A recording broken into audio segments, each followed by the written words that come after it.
ನಮಸ್ತೆ ವೀಕ್ಷಕರೇ, ಅಕ್ಷತಾ ಕೆ ಯೂಟ್ಯೂಬ್ ಚಾನೆಲ್ಗೆ ಸ್ವಾಗತ. ಇವತ್ತು ಆರೋಗ್ಯಕರವಾದ ರಾಗಿ ಅಂಬಲಿ ಹೇಗೆ ಮಾಡೋದು ಅಂತ ತೋರಿಸ್ತಾ ಇದ್ದೇನೆ. ಇಲ್ಲಿ ನಾನು 2 ಗ್ಲಾಸ್ನಷ್ಟು ನೀರನ್ನು ತೆಗೆದುಕೊಂಡಿದ್ದೇನೆ. ಗ್ಯಾಸನ್ನು ಆನ್ ಮಾಡ್ಕೊಂಡಿದ್ದೇನೆ. ಈಗ ಇದಕ್ಕೆ 2 ಟೇಬಲ್ ಸ್ಪೂನ್ನಷ್ಟು ರಾಗಿ ಹಿಟ್ಟನ್ನು ಹಾಕ್ಕೊಳ್ತೇನೆ. ಚೆನ್ನಾಗಿ ಮಿಕ್ಸ್ ಮಾಡಿಕೊಳ್ಬೇಕು.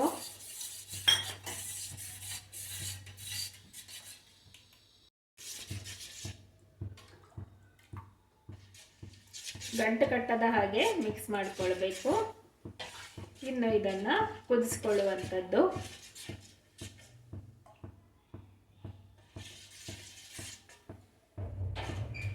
ರಾಗಿಯಲ್ಲಿ ಅಧಿಕ ಕ್ಯಾಲ್ಸಿಯಂ ಇದೆ.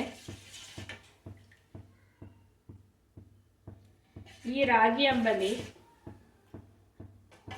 ಆರೋಗ್ಯಕ್ಕೆ ಬಹಳ ಒಳ್ಳೆಯದು.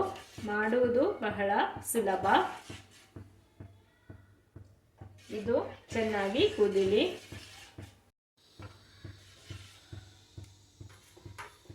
ನಾನು ರಾಗಿ ರವೆ ದೋಸೆ ರೆಸಿಪಿಯನ್ನು ಹಾಕಿದ್ದೆ ಮತ್ತು ರಾಗಿ ರೊಟ್ಟಿ ರೆಸಿಪಿಯನ್ನು ಹಾಕಿದ್ದೇನೆ.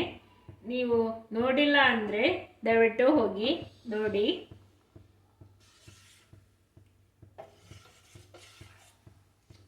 ನೀವು ರಾಗಿ ಅಂಬಲಿಯನ್ನು ಹೇಗೆ ಮಾಡ್ತೀರಾ ಎಂದು ಕಮೆಂಟ್ ಮೂಲಕ ತಿಳಿಸಿ. ಹೆಚ್ಚಿನವರು ಇದೇ ಥರ ಮಾಡ್ತಾರೆ. ಇಲ್ಲಿ ಕುದಿದು ಆದಮೇಲೆ ಇದನ್ನು ಆಫ್ ಮಾಡಿಕೊಳ್ಳುವಂಥದ್ದು. ಆಮೇಲೆ ಮಜ್ಜಿಗೆಯನ್ನು ಸೇರಿಸಿ ಸ್ವಲ್ಪ ಉಪ್ಪು ಹಾಕಿ ಸೇವಿಸಬಹುದು. ನಿಮಗೆ ಸಿಹಿಯಾಗಿ ಬೇಕು ಅಂದರೆ ಸ್ವಲ್ಪ ಬೆಲ್ಲವನ್ನು ಹಾಕಿ ಕುಡಿಬಹುದು. ಜ್ವರ ಬಂದಾಗ ಈ ರಾಗಿ ಅಂಬಲಿ ಸೇವಿಸಿದರೆ ಒಳ್ಳೆಯದು. ಸುಲಭವಾಗಿ ಜೀರ್ಣವೂ ಆಗ್ತದೆ, ಒಳ್ಳೆಯ ಶಕ್ತಿಯೂ ಬರ್ತದೆ. ವೀಕ್ನೆಸ್ ಇರ್ತದಲ್ಲ, ಆಗ ರಾಗಿಯನ್ನು ತಗೊಂಡ್ರೆ ಒಳ್ಳೆಯ ರಿಸಲ್ಟ್ ಸಿಗ್ತದೆ. ರಾತ್ರಿ ನೀವು ಲೈಟಾಗಿ ಫುಡ್ ತಗೊಳ್ತೀರಿ ಅಂದರೆ ಈ ಥರ ರಾಗಿ ಅಂಬಲಿ ಮಾಡಿ ಕುಡಿಬಹುದು. ಇದನ್ನು ನಾನಿವತ್ತು ಸ್ವಲ್ಪ ನೀರಾಗಿ ಮಾಡ್ಕೊಳ್ತಾ ಇದ್ದೇನೆ. ಬೇಕಿದ್ರೆ ಸ್ವಲ್ಪ ಗಟ್ಟಿಯಾಗೂ ಮಾಡ್ಕೊಳ್ಬಹುದು.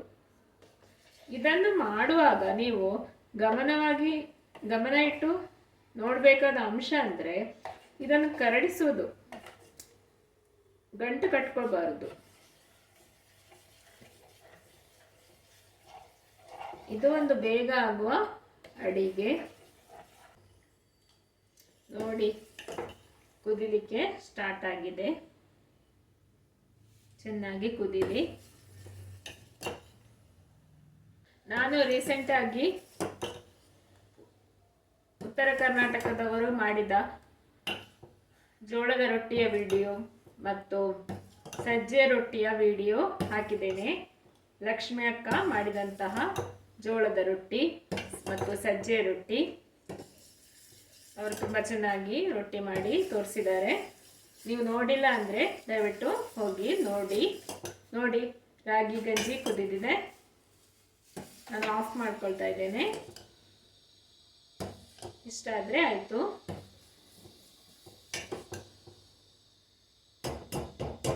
ಇನ್ನು ಇದಕ್ಕೆ ರುಚಿಗೆ ತಕ್ಕಷ್ಟು ಉಪ್ಪನ್ನು ಹಾಕ್ಕೊಳ್ಬೇಕು. ಮತ್ತು ಸ್ವಲ್ಪ ಜೀರಿಗೆ ಪೌಡರ್ ಮತ್ತು ಮಜ್ಜಿಗೆಯನ್ನು ಸೇರಿಸ್ಕೊಳ್ತೇನೆ.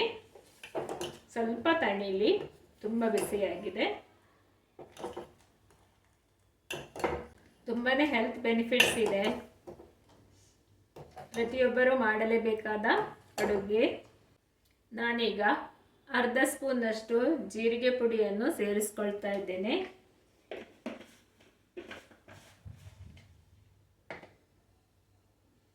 ಮತ್ತು ರುಚಿಗೆ ತಕ್ಕಷ್ಟು ಉಪ್ಪನ್ನು ಸೇರಿಸ್ಕೊಳ್ಬೇಕು.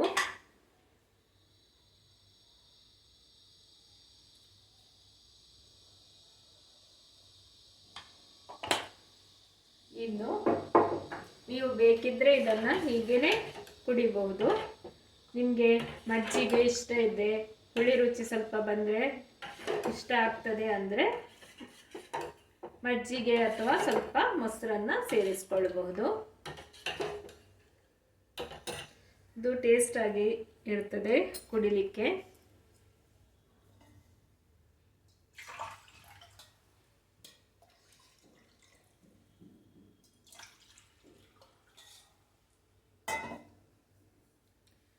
ನಾನಿಲ್ಲಿ ಅರ್ಧ ಲೋಟದಷ್ಟು ಕಡೆದ ಮಜ್ಜಿಗೆಯನ್ನು ಹಾಕ್ಕೊಳ್ತಾ ಇದ್ದೇನೆ. ಲೈಟಾಗಿ ಹುಳಿ ರುಚಿ ಬಂದಾಗ ಈ ಅಂಬಲಿ ಕುಡಿಯಲು ಬಹಳ ರುಚಿಯಾಗಿರ್ತದೆ. ನೋಡಿ, ಈ ಥರ ಕನ್ಸಿಸ್ಟೆನ್ಸಿ ಇದ್ದರೆ ನೀವು ಆರಾಮವಾಗಿ ಇದನ್ನು ಕುಡಿಯಬಹುದು. ನೋಡಿ ಫ್ರೆಂಡ್ಸ್, ರಾಗಿ ಅಂಬಲಿಯನ್ನು ಸರ್ವಿಂಗ್ ಲೋಟಕ್ಕೆ ಹಾಕ್ಕೊಳ್ತಾ ಇದ್ದೇನೆ. ಆರಾಮವಾಗಿ ಕುಡಿಯಬಹುದು. ನಿಮಗೆ ಈ ರಾಗಿ ಅಂಬಲಿಯ ವಿಡಿಯೋ ಇಷ್ಟವಾಗಿದ್ದಲ್ಲಿ ಅಕ್ಷತಾ ಕೆ ಯೂಟ್ಯೂಬ್ ಚಾನೆಲನ್ನು ಲೈಕ್, ಶೇರ್, ಸಬ್ಸ್ಕ್ರೈಬ್ ಮಾಡಿ.